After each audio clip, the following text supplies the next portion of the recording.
Praise the Lord. Hallelujah. സ്തോത്രം സ്തോത്രം സ്തോത്രം സ്തോത്രം സ്തോത്രം സ്തോത്രം സ്തോത്രം സ്തോത്രം സ്തോത്രം. കർത്താവിൻ്റെ അതിപരിശുദ്ധമായ തിരുനാമം ഈ അനുഗ്രഹിക്കപ്പെട്ട പ്രഭാതത്തിൽ വാഴ്ത്തപ്പെടുമാറാകട്ടെ. പ്രിയപ്പെട്ട ദൈവമക്കളെ, നമുക്ക് ഒരുമിച്ച് 2024 ഡിസംബർ മാസം 26 ഹല്ലേലൂയ വ്യാഴാഴ്ച പ്രഭാതത്തിൽ കർത്താവിനെ ആരാധിക്കുവാൻ, കർത്താവിനെ സ്തുതിക്കുവാൻ നമ്മുടെ സ്വർഗീയ പിതാവ് നമുക്ക് ഒരുക്കി തന്നിരിക്കുന്ന നല്ല സമയത്തിനായിട്ട് നമുക്ക് നന്ദിയോടെ സ്തോത്രം ചെയ്യാം. Hallelujah hallelujah hallelujah hallelujah. സ്തോത്രം സ്തോത്രം സ്തോത്രം സ്തോത്രം സ്തോത്രം. കഴിഞ്ഞ പകൽക്കാലം മുഴുവൻ നമ്മുടെ കർത്താവ് നമ്മളെ കാത്തു പരിപാലിച്ചില്ല. കൈകളെ ഉയർത്തി പിടിച്ചിട്ട് നല്ല കർത്താവിന് സ്തോത്രം പറഞ്ഞേ. സ്തോത്രം സ്തോത്രം സ്തോത്രം സ്തോത്രം സ്തോത്രം സ്തോത്രം സ്തോത്രം. രാത്രികാലം നല്ല ഉറക്കം തന്ന കർത്താവിന് സന്തോഷത്തോടെ കരങ്ങളെ ഉയർത്തി പിടിച്ചോണ്ട് കർത്താവിന് സ്തോത്രം പറ. നന്ദിയോടെ സ്തോത്രം, നന്ദിയോടെ സ്തോത്രം, സ്തോത്രം സ്തോത്രം സ്തോത്രം സ്തോത്രം. ആരോഗ്യത്തോടെ സൗഖ്യത്തോടെ രാവിലെ ഉണർത്തിയ ദൈവത്തിൻ്റെ വിശ്വസ്തതയെ ഓർക്കുമ്പോൾ കരങ്ങൾ ഉയർത്തി പിടിച്ചിട്ട് പറ, താങ്ക് യു ലോർഡ്. നന്ദിയോടെ സ്തോത്രം, നന്ദിയോടെ സ്തോത്രം, നന്ദിയോടെ സ്തോത്രം, നന്ദിയോടെ സ്തോത്രം, നന്ദിയോടെ സ്തോത്രം. ഈ പകൽക്കാലവും കർത്താവ് നമ്മളെ ജയോത്സവമായി നടത്തുന്നത് ഓർത്ത് അനർത്ഥങ്ങൾ, അപകടങ്ങൾ, രോഗങ്ങൾ, ദുഃഖങ്ങൾ എന്നൊക്കെയും വിടുവിച്ച് നമ്മളെ കൈപിടിച്ച് നടത്തുന്ന കർത്താവിൻ്റെ സ്നേഹം ഓർക്കുമ്പോൾ ഹല്ലേലൂയ. കർത്താവിന് സ്തോത്രം പറഞ്ഞാട്ടെ. ഹല്ലേലൂയ. കർത്താവിന് നന്ദി പറഞ്ഞാട്ടെ. ഹല്ലേലൂയ. ആമേൻ. കർത്താവിന് മഹത്വം കരേറ്റിയാട്ടെ. നന്ദിയോടെ സ്തോത്രം പറഞ്ഞാട്ടെ. Hallelujah hallelujah hallelujah. Thank you Lord. നന്ദിയോടെ സ്തോത്രം, നന്ദിയോടെ സ്തോത്രം, നന്ദിയോടെ സ്തോത്രം, നന്ദിയോടെ സ്തോത്രം, നന്ദിയോടെ സ്തോത്രം. അങ്ങ് ആദ്യനും അന്ത്യനുമാകിയാൽ സ്തോത്രം. അങ്ങ് സർവ്വവല്ലഭനാകിയാൽ സ്തോത്രം. അങ്ങ് കരുണയും കൃപയും ദീർഘക്ഷമയും മഹാദയുമുള്ള കർത്താവാകിയാൽ സ്തോത്രം. ആമേൻ. അങ്ങ് വിളിച്ചപേക്ഷിക്കുന്ന ഏവർക്കും അങ്ങ് സമീപസ്ഥനാകിയാൽ സ്തോത്രം. അങ്ങ് ഞങ്ങളുടെ സങ്കേതവും അങ്ങ് ഞങ്ങളുടെ കോട്ടയും ഞങ്ങളുടെ ശരണവും ഞങ്ങളുടെ ശൈലവുമാകിയാൽ സ്തോത്രം. ഈ പ്രഭാതത്തിൽ ഞങ്ങൾ അങ്ങേ ആരാധിക്കുന്നു. ഈ പ്രഭാതത്തിൽ ഞങ്ങൾ അങ്ങേ സ്തുതിക്കുന്നു. ഈ പ്രഭാതത്തിൽ ഞങ്ങൾ അങ്ങേക്ക് നന്ദി പറയുന്നു. 119 സങ്കീർത്തനം 164 വാക്യം പറയാം, കർത്താവിൻ്റെ നീതിയുള്ള വിധികൾ നിമിത്തം ഞാൻ ദിവസം 7 പ്രാവശ്യം കർത്താവിനെ സ്തുതിക്കുന്നു. Hallelujah hallelujah. സ്തോത്രം സ്തോത്രം സ്തോത്രം സ്തോത്രം. ആമേൻ ആമേൻ ആമേൻ ആമേൻ. ഈ ദിവസങ്ങളിൽ നമ്മളും ആമേൻ ഈ വർഷത്തിൻ്റെ അവസാന ദിവസങ്ങളിലേക്ക് വരുമ്പോൾ കൂടുതൽ ദൈവത്തെ സ്തുതിക്കുവാൻ വേണ്ടി സമയം മാറ്റിവെക്കണം. കർത്താവ് ചെയ്ത നന്മകളെ ഓർത്ത് ദൈവസന്നിധിയിൽ കൂടുതലായി സ്തോത്രം പറയുവാൻ ആമേൻ അതിനുവേണ്ടി സമയം മാറ്റിവെക്കുന്നെങ്കിൽ അത് കൂടുതൽ അനുഗ്രഹമായിരിക്കും. അതുകൊണ്ട് ഈ ദിവസങ്ങളിൽ കൂടുതൽ, ഇനിയുള്ള സമയങ്ങൾ കൂടുതൽ നന്ദി പറയുവാനായിട്ട് ദൈവസന്നിധിയിൽ ഇരിക്കുക. കർത്താവ് ചെയ്തത് ഓർത്തോർത്ത്, കർത്താവ് നന്മകളെ ഓർത്തോർത്ത് ഒക്കെ നന്ദി പറയുക. നമുക്ക് പ്രാർത്ഥിക്കാം. പിതാവേ, ഞങ്ങൾ യേശു ക്രിസ്തുവിൻ്റെ നാമത്തിൽ ഈ പ്രഭാതത്തിനായിട്ട് സ്തോത്രം ചെയ്യുന്നു. ഈ പ്രഭാതത്തിൽ ഈ ശബ്ദം കേൾക്കുന്ന എല്ലാവരെയും യേശു ക്രിസ്തുവിൻ്റെ നാമത്തിൽ അനുഗ്രഹിച്ചു പ്രാർത്ഥിക്കുന്നു. Amen hallelujah. എല്ലാവരുടെയും ആവശ്യങ്ങൾ അങ്ങയുടെ കൃപയുണ്ടാകട്ടെ. എല്ലാവരുടെയും ആവശ്യങ്ങളിൽ അങ്ങയുടെ കൃപയുണ്ടാകട്ടെ. എല്ലാവരും പരിശുദ്ധാത്മാവിൻ്റെ ശക്തിയാൽ നിറയട്ടെ. അവൻ രോഗികളായിരിക്കുന്നവർ ഇപ്പോൾ യേശു ക്രിസ്തുവിൻ്റെ നാമത്തിൽ സൗഖ്യമാകട്ടെ. പ്രത്യേകിച്ച് കാൽ വിരലുകൾക്ക് വേദനയായിട്ട്, അവൻ കാലിൻ്റെ വലിയ വിരലിന് വേദനയായിട്ടിരിക്കുന്നവർ ഇപ്പോൾ യേശുവിൻ നാമത്തിൽ സൗഖ്യമാകട്ടെ. അവൻ പൂർണ്ണ ആരോഗ്യവും സൗഖ്യവും സ്വസ്ഥതയും ഉണ്ടാകട്ടെ. കർത്താവിൻ്റെ പൂർണ്ണ സ്വാതന്ത്ര്യം ആ പ്രിയപ്പെട്ടവരുടെ കാലിൽ ഉണ്ടാകാൻ ഞങ്ങൾ പ്രാർത്ഥിക്കുന്നു. കർത്താവ് ചെയ്ത അത്ഭുതത്തിന് നന്ദി പറയുന്നു. ഇന്ന് പ്രഭാതത്തിൽ കർത്താവെ, മറ്റ് രോഗികളായിരിക്കുന്നവർ, ഈ ശബ്ദം കേൾക്കുന്ന ആരെങ്കിലുമൊക്കെ കർത്താവെ രോഗത്താൽ ഭാരപ്പെടുന്നവരുണ്ടെങ്കിൽ യേശു ക്രിസ്തുവിൻ്റെ നാമത്തിൽ സൗഖ്യമാകട്ടെ. എല്ലാ ലിവർ സിറോസിസിൻ്റെ ബുദ്ധിമുട്ടുകളും യേശുവിൻ്റെ നാമത്തിൽ മാറിപ്പോകട്ടെ. ലിവർ സംബന്ധമായ രോഗങ്ങളുടെ മേൽ അത്ഭുത സൗഖ്യം നടക്കട്ടെ. ആമേൻ. അത്ഭുത സൗഖ്യം നടക്കട്ടെ. യേശു ക്രിസ്തുവിൻ്റെ നാമത്തിൽ ലിവർ സിറോസിസ്, ലിവർ സംബന്ധമായ രോഗങ്ങളുടെ മേൽ യേശുവിൻ നാമത്തിൽ അത്ഭുത സൗഖ്യങ്ങൾ നടക്കുന്നതിന് സ്തോത്രം ചെയ്യുന്നു. അതുപോലെ കർത്താവെ, ഷോൾഡർ പെയിനായിട്ട് ജോലിക്ക് പോകാൻ കഴിയാതെ കൈ പൊക്കുന്നതിനും കൈ താക്കുന്നതിനും ആമേൻ കാര്യങ്ങൾ ചെയ്യുന്നതിനും പ്രയാസമായിട്ടിരിക്കുന്ന പ്രിയപ്പെട്ടവർ ഇപ്പോൾ സൗഖ്യമാകട്ടെ. നാളുകളായിട്ടുള്ള ഹെഡേക്ക്, തലവേദനകൾ മാറിപ്പോകട്ടെ. യേശുവിൻ്റെ നാമത്തിൽ ആമേൻ ഗ്യാസ്ട്രിക് പ്രോബ്ലംസ് സൗഖ്യമാകട്ടെ. അതുപോലെ കർത്താവെ, സാമ്പത്തികമായ ബുദ്ധിമുട്ടിലൂടെ കടന്നു പോകുന്നവരുണ്ട്. ഞങ്ങൾ ഇന്നവർക്ക് വേണ്ടി പ്രാർത്ഥിക്കുന്നു. ഈ 26 അവരുടെ ജീവിതത്തിൽ അത്ഭുതം നടക്കട്ടെ. ജോലിയില്ലാത്തവർക്ക് വേണ്ടി ഞങ്ങൾ പ്രാർത്ഥിക്കുന്നു. ഈ 26 പകൽക്കാലം ഇവർക്ക് വേണ്ടി ഒരു അത്ഭുതം സംഭവിക്കട്ടെ. വിവാഹപ്രായമായ കുഞ്ഞുങ്ങൾക്ക് വേണ്ടി പ്രാർത്ഥിക്കുന്നു. ഇന്ന് പകൽക്കാലം ഇവരുടെ ജീവിതത്തിലും ഒരു അത്ഭുതം നടക്കട്ടെ. അതുപോലെ കർത്താവേ, കുഞ്ഞുങ്ങളില്ലാത്ത പ്രിയപ്പെട്ട കുടുംബങ്ങളെ ഓർക്കുന്നു.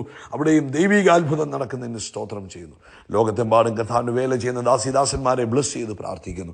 കർത്താവേ, അഭിഷിക്ത ദാസന്മാരെ ഉപയോഗിക്കുന്നതിനായിട്ട് നന്ദി പറയുന്നു. സകല മഹത്വവും പുകഴ്ചയ്ക്ക് എല്ലാം ഞങ്ങൾക്ക് വേണ്ടി ജീവൻ നൽകിയ നസ്രയനായ യേശു ക്രിസ്തുവിൻ നാമത്തിൽ തന്നെ ആമേൻ ആമേൻ ആമേൻ. കർത്താവ് നിങ്ങളെല്ലാവരെയും അനുഗ്രഹിക്കട്ടെ. ദൈവത്തിൻ്റെ കൃപയും സമാധാനവും നിങ്ങളോടൊപ്പം ഉണ്ടായിരിക്കട്ടെ എന്ന് പ്രാർത്ഥിക്കുന്നു. പ്രാർത്ഥിക്കുന്നു. നാളെ നമ്മുടെ സഭായോഗമാണ്. എല്ലാവരും ആമേൻ സഭായോഗത്തിൽ പങ്കെടുക്കണം. അതുകൂടാതെ ശനി, ഞായർ, തിങ്കൾ നമുക്ക് ഉപവാസ പ്രാർത്ഥനയും, ചൊവ്വാഴ്ച കർത്താവ് അനുവദിച്ചാൽ ആമേൻ പുതുവത്സര പ്രാർത്ഥനയുമാണ്. ആമേൻ ഈ 3 ദിവസങ്ങൾ ഒരുക്ക പ്രാർത്ഥനയും 31-ാം തീയതി നമ്മൾ ന്യൂ ഇയറിന് വേണ്ടി പ്രത്യേകം പ്രാർത്ഥിക്കുന്നു. കർത്താവ് എല്ലാവരെയും അനുഗ്രഹിക്കട്ടെ. പങ്കെടുക്കുവാൻ സാഹചര്യമുള്ള എല്ലാവരും തന്നെ ഈ മീറ്റിങ്ങുകളിലൊക്കെ പങ്കെടുക്കുക. കർത്താവ് അനുഗ്രഹിക്കട്ടെ. ഇന്ന് കർത്താവ് ഈ ഭൂമിയിൽ വന്നതിൻ്റെ പ്രധാനപ്പെട്ട ചില കാരണങ്ങൾ, അതിനകത്തൊരു കാരണമാണ് ഗലാത്യലേഖനം 4-ാം അധ്യായത്തിൻ്റെ 4ഉം 5ഉം വാക്യങ്ങൾ നമ്മൾ വായിക്കുമ്പോൾ നമുക്കറിയാം. എന്നാൽ കാലസമ്പൂർണത വന്നപ്പോൾ ദൈവം തൻ്റെ പുത്രനെ സ്ത്രീയിൽ നിന്ന് ജനിച്ചവനായി, അപ്പം കാലത്തിൻ്റെ സമ്പൂർണ്ണത, അതായത് ദൈവിക സമയമായപ്പോഴാണ് യേശുവിനെ പിതാവ് ആമേൻ കന്യക മറിയാമിലൂടെ ഭൂമിയിലേക്ക് അയക്കുന്നത്. എപ്പോഴും ഓർത്തോളം, ദൈവം എല്ലാത്തിനും ഒരു സമയം വെച്ചിട്ടുണ്ട്. നമ്മുടെ കാര്യങ്ങൾക്കാണെങ്കിലും എല്ലാത്തിനും കർത്താവിനൊരു ടൈം കർത്താവ് വെച്ചിട്ടുണ്ട്. ആ ടൈം ആകുമ്പോൾ എന്ത് സംഭവിക്കും? അതാതിൻ്റെ സമയമാകുമ്പോൾ ആ കാര്യങ്ങൾ അതുപോലെ സംഭവിക്കും. ഇന്ന് പ്രഭാതത്തിലും നിങ്ങളുടെ ജീവിതത്തിൽ ദൈവം വെച്ചിരിക്കുന്ന സമയത്ത് ദൈവിക അനുഗ്രഹങ്ങളും ദൈവിക നന്മകളും വെളിപ്പെടും. ദൈവിക വാഗ്ദത്തങ്ങൾ പൂർത്തീകരിക്കപ്പെടും. അതുകൊണ്ട് പ്രാർത്ഥിക്കുക, കർത്താവേ, ഒന്നും സമയത്തിന് മുമ്പേ വെളിപ്പെടേണ്ട, എല്ലാം ദൈവിക സമയത്തിന് തന്നെ വെളിപ്പെടുവാനും അതിനുവേണ്ടി കാത്തിരിക്കാനുള്ളൊരു കൃപ തരുവാനും എല്ലാ ദൈവമക്കളും പ്രാർത്ഥിക്കണം. എന്നുള്ള സ്ത്രീയിൽ നിന്ന് ജനിച്ചവനായി, ന്യായപ്രമാണത്തിന് കീഴിൽ ജനിച്ചവനായി അപ്പോൾ അതായത് ന്യായപ്രമാണം എന്ന് പറഞ്ഞാൽ പഴയ നിയമസഭയാണ് കാണിക്കുന്നത്. അവൻ ആ ന്യായപ്രമാണത്തിന് കീഴിൽ ജനിച്ചവനായി നിയോഗിച്ചയച്ചത്. അവൻ ന്യായപ്രമാണത്തിന് കീഴിലുള്ളവരെ വിലയ്ക്ക് വാങ്ങി. അപ്പോൾ അതിനകത്ത് നമുക്ക് യാതൊരു ബന്ധവുമില്ല. നമ്മൾ ന്യായപ്രമാണത്തിന് കീഴിലുള്ളവരല്ല, അത് പഴയ നിയമസഭയാണ്. അവരെയാണ് ന്യായപ്രമാണത്തിന് കീഴിലുള്ളവർ. അവരെ വിലയ്ക്ക് വാങ്ങിയിട്ട് നമ്മളുമായിട്ടുള്ള ബന്ധത്തിൽ പറയുന്നു, നാം പുത്രത്വം പ്രാപിക്കേണ്ടതിന്. എന്തിനു വേണ്ടിയാ?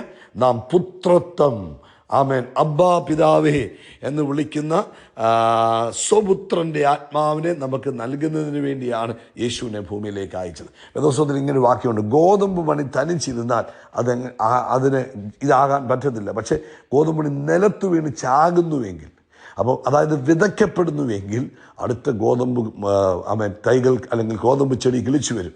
ഇതുപോലെ യേശുവിനെ പിതാവ് ഭൂമിയിലേക്ക് അയച്ചത്, യേശു തൻ്റെ പുത്രനെ അയച്ചത് അനേക പുത്രന്മാരെ കൊയ്തെടുക്കുവാൻ വേണ്ടിയാണ്. അവിടെ പറയുന്നത് കണ്ടോ, നാം എന്ത് പ്രാപിക്കേണ്ടതിന്? പുത്രത്വം പ്രാപിക്കേണ്ടതിന് തന്നെ. അതുകൊണ്ട് നമുക്ക് എന്ത് ലഭിച്ചു? അബ്ബാ പിതാവേ എന്ന് വിളിക്കുന്ന പുത്രത്വത്തിൻ്റെ ആത്മാവിനെ ദൈവം നമ്മുടെ ഹൃദയങ്ങളിൽ അയച്ചു. അതുകൊണ്ട് ഇന്ന് നമ്മൾ ദാസന്മാരല്ല, യേശു ക്രിസ്തുവിനെ ഭൂമിയിലേക്ക് അയച്ചത് മുഖാന്തരം, യേശു ക്രിസ്തുവിനെ നമുക്ക് വേണ്ടി പിതാവ് യാഗമാക്കിയത് മുഖാന്തരം നമുക്ക് ലഭിച്ച പദവി എന്ന് പറഞ്ഞാൽ പുത്രത്വത്തിൻ്റെ പദവിയാണ്. നമ്മൾ ദാസന്മാരല്ല. നിങ്ങളുടെ വീട്ടിൽ നിങ്ങളുടെ കുഞ്ഞുങ്ങൾ എങ്ങനെയാണോ അതുപോലെ നമ്മൾ സ്വർഗീയ ഭവനത്തിൽ നിന്ന്. നിങ്ങളുടെ കുഞ്ഞുങ്ങൾ നിങ്ങളുടെ അടുക്കൽ എത്രമാത്രം സ്വാതന്ത്ര്യം കാണിക്കുന്നുണ്ട്, നിങ്ങൾ നിങ്ങളുടെ കുഞ്ഞുങ്ങളെ എത്രമാത്രം സ്നേഹിക്കുന്നുണ്ട്, നിങ്ങൾ നിങ്ങളുടെ കുഞ്ഞുങ്ങൾക്ക് വേണ്ടി എത്രമാത്രം കരുതുന്നുണ്ട്, നിങ്ങൾ നിങ്ങളുടെ കുഞ്ഞുങ്ങളുടെ ആവശ്യങ്ങളിൽ എത്രമാത്രം ഇടപെടുന്നുണ്ട്, ഇതൊക്കെ ഒന്ന് ചിന്തിച്ച് നോക്കി. ഇന്ന് ഞാനും നിങ്ങളും സ്വർഗീയ പിതാവിൻ്റെ മക്കളായി മാറി അബ്ബാ പിതാവ് എന്ന് വിളിക്കുവാനുള്ള പദവി തന്നു യേശു ക്രിസ്തു മുഖാന്തരം. അതുകൊണ്ട് ഇന്ന് ആ പദവിയിൽ നിൽക്കണം, ആ പദവി തിരിച്ചറിയണം, ആ പദവിയിൽ ജീവിക്കണം. ആ പദവി മനസ്സിലാക്കുന്നവർക്കായിട്ട് കർത്താവിൻ്റെ സ്തോത്രം. അതുകൊണ്ട് ദോഷികളായ നിങ്ങൾ നിങ്ങളുടെ മക്കൾക്ക് നല്ലത് കൊടുക്കുന്നെങ്കിൽ സ്വർഗസ്ഥനായ പിതാവ് തന്നോട് ചോദിക്കുന്നവർക്ക് നന്മ എത്രയധികം നൽകും. അതുകൊണ്ട് നല്ല പിതാവിനെ നല്ല പിതാവായി കണ്ടാൽ നമ്മുടെ ജീവിതം വ്യത്യസ്തമായി തീരും. ഈ ക്രിസ്മസിൻ്റെ ഈ ദിവസങ്ങളിൽ ലോകവ്യാപകമായി യേശു ക്രിസ്തുവിൻ്റെ ജനനം ആഘോഷിച്ചു കൊണ്ടിരിക്കുമ്പോൾ പ്രിയപ്പെട്ടവരെ, ഈ കാര്യം നമ്മൾ മനസ്സിലാക്കണം. യേശു ക്രിസ്തുവിനെ ഭൂമിയിലേക്ക് അയച്ചത് എന്നെയും നിങ്ങളെയും മക്കളാക്കി മാറ്റുവാനാണ്, പുത്രത്വം തരുവാനാണ്. നമ്മൾ അബ്ബാ പിതാവ് എന്ന് വിളിക്കുന്ന പുത്രത്വത്തിൻ്റെ ആത്മാവിനെ പ്രാപിപ്പാനായിരുന്നു. അതുകൊണ്ട് നമ്മളിന്ന് മക്കളാണ്. ആ മക്കളെന്ന പദവിയിൽ ജീവിക്കുക. കർത്താവ് ഈ സന്ദേശം കേൾക്കുന്ന നിങ്ങളെല്ലാവരെയും അനുഗ്രഹിക്കട്ടെ. മക്കൾ എന്ന അവകാശത്തോടുകൂടെ പ്രാർത്ഥിക്കുക, മക്കൾ എന്ന അവകാശത്തോടുകൂടെ ബോധ്യത്തോടുകൂടെ ഈ ഭൂമിയിൽ ജീവിക്കുക, വ്യത്യസ്തരായി നിൽക്കുക. കർത്താവ് അനുഗ്രഹിക്കട്ടെ. യേശുക്രിസ്തുവിൻ്റെ നാമത്തിൽ അത്ഭുതങ്ങൾ നടക്കും, അടയാളങ്ങൾ നടക്കും, വീര്യപ്രവൃത്തികൾ നടക്കും. നമ്മൾ വിശാലമാകും, ഉയർച്ച പ്രാപിക്കും. We are blessed, we are really blessed, we are permanently blessed and highly favoured. God bless you, God bless you, God bless you.